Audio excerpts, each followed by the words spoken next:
Breaking news!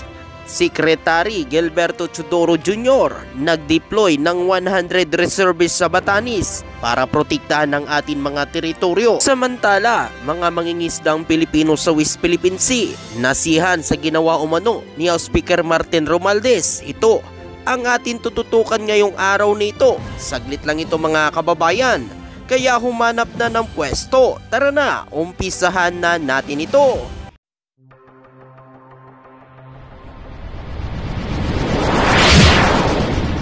Trupang Hilonggo, please subscribe and like and share. Mahigit sa 100 naval reservists ang ipinakalat umano sa Batanes, kasunod umano na utos ni Defense Secretary Gilberto Teodoro Jr. na dagdagan umano ang tauhan sa pinakahilagang isla ng lalawigan ng bansa sa nakaharap umano sa Taiwan.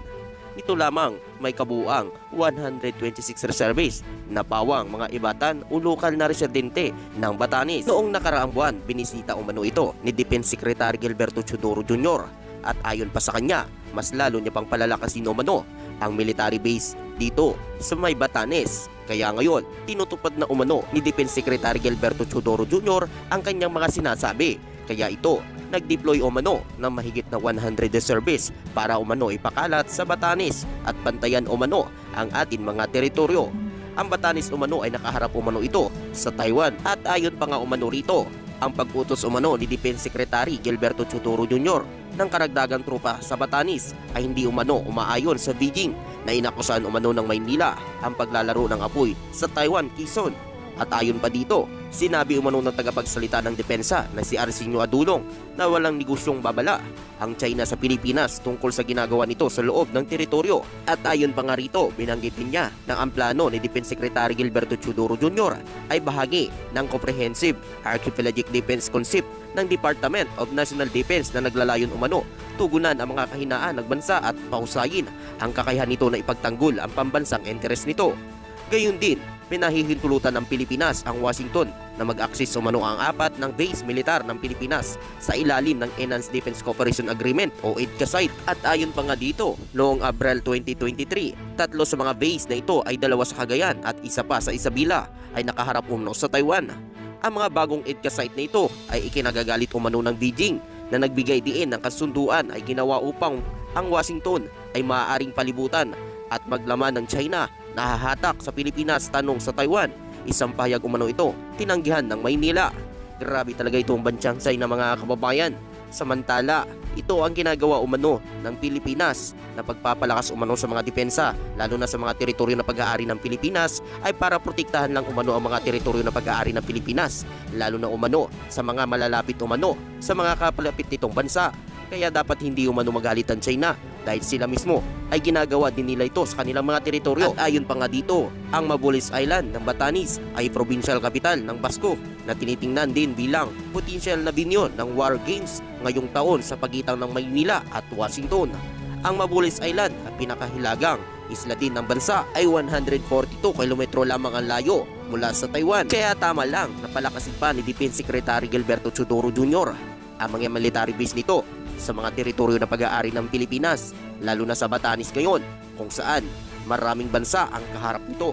Kaya mas maganda, mas malakas ang pwersa ng Pilipinas sa Batanes para maprotektahan ang atin mga teritoryo kung sakali anuman ang gawin ng mga ibang bansa na mga kalapit nito. At ayon pa nga rito, layunin umano ng pagpapalakas ng puwersa sa Batanes ng Pilipinas ay upang mapalakas ang seguridad at depensa ng bansa sa mga lugar na may posibleng banta.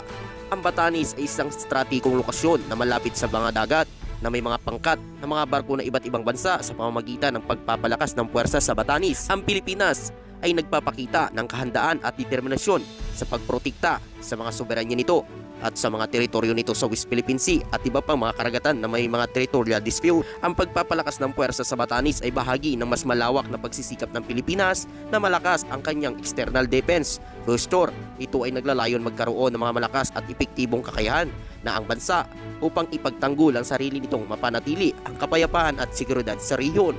Sa pamamagitan umano ng pagpapalakas ng pwersa sa Batanes, ang Pilipinas ay nagpapakita ng determinasyon at protektahan ang mga teritoryo at karapatan nito sapagkat ang mga barko ng ibang bansa na maaring magdulot ng tensyon o banta sa seguridad ng Pilipinas. At ayon pa nga umano sa nakalat nating impormasyon, patuloy ang suporta ni Pangulong Ferdinand Marcos Jr. sa Armed Forces of the Philippines, lalo na sa Philippine Coast Guard, na sila umano ang umaharap sa mga barko ng China. Kahit inaharas umano ito ng mga barko ng China, kahit nasa loob ng teritoryo ng pag-aari ng Pilipinas. Ayon pa kay Pangulong Ferdinand Marcos Jr., mas lalo pa nitong palalakasin umano ang puwersa ng Philippine Coast Guard para umano maprotektahan ang mga mangingisdang Pilipino at ilan sa mga teritoryo na pag-aari ng Pilipinas sa West Philippine Sea. Ayon pa nga umano sa nakalat nating impormasyon, dahil umano sa mga panghaharas na ginawa umano ng China, halos mga kalyadong bansa umano ng Pilipinas ay umalma rito dahil illegal lumano ang paghaharas umano ng mga barko ng China at pagpaputok umano ng water cannon sa mga barko ng Pilipinas. At ayon pa dito, nasira pa umano ang mga barko ng Pilipinas dahil sa lakas umano ng impact ng mga water cannon na pinaputok umano ng mga barko ng China sa barko ng Pilipinas.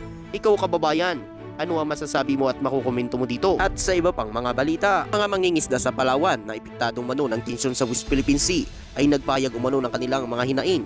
Isa sa mga ito ay apektado ang pagpasok ng mga sasakyang pandagat ng China sa West Philippine Sea sa kanilang pangingisda dahil itinataboy sila ng mga ito. Kabilang ang hiling ng mga mangingisda ay tulong para makapag-aral umano ang kanilang mga anak at pagtatayo ng sarili nilang ice plant at isang gasolinahan upang mas madali nilang makuha ang kanilang pangangailangan. Ayon pa nga umano sa nakalat nating impormasyon, tinugunan umano ito ni Speaker Ferdinand Martin Romualdez ay nagpakita na mabilis na aksyon. Pinamamadali niya ang pagbibigay ng scholar sa mga anak ng mga mangingisda at iba pang mga tulong na nagpahayag din siya ng suporta sa kanilang mga hinaing at pangangailangan. Ang gobyerno umano ay patuloy na nagpapakita ng aksyon sa patuloy na tensyon sa West Philippine Sea.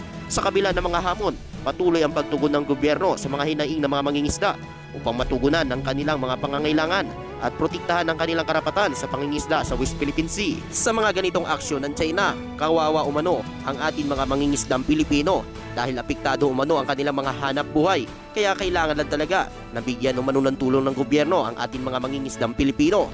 Dahil sa ngayon, hinaharas kasi sila ng mga barko ng China kapag nakikita umano ito sa West Philippine Sea. Lalo na umano sa Baho de Masilok, hinaharas umano ng China ang mga mangingisdang Pilipino kapag nakikita umano ito sa Baho de Masilok. Ang Baho de Masilok umano mga kababayan, ang isa sa mga teritoryo umano na pag-aari ng Pilipinas na pilit umano inaangkin ng China na kanila umano ito teritoryo. At ayon pa nga dito, masayang masaya umano ang mga mangingisda dahil sa napakabilis umano na aksyon ni House Speaker Martin Romualdez. Kaya nagpapasalamat umano ito ang mga mangingisdang Pilipino at pinagkaloob niya ang pahayag ng grupo ng mga mangingisda. Lumapit umano sila sa tagapagsalita sa ACT-CIS Intention Office sa Palawan, ang mga lider na mahigit 600 na mangingisda sa Arborland para humingi umano ng tulong at ipaabot ang kanilang problema sa West Philippine Sea. Nataon naman umano na bumisita umano si House Speaker Martin Romualdez sa Palawan nitong Biyernes. So kababayan, ano ang masasabi mo at makukomento mo dito? Siyempre, hanggang dito na lang ang latest video natin. Maraming salamat po.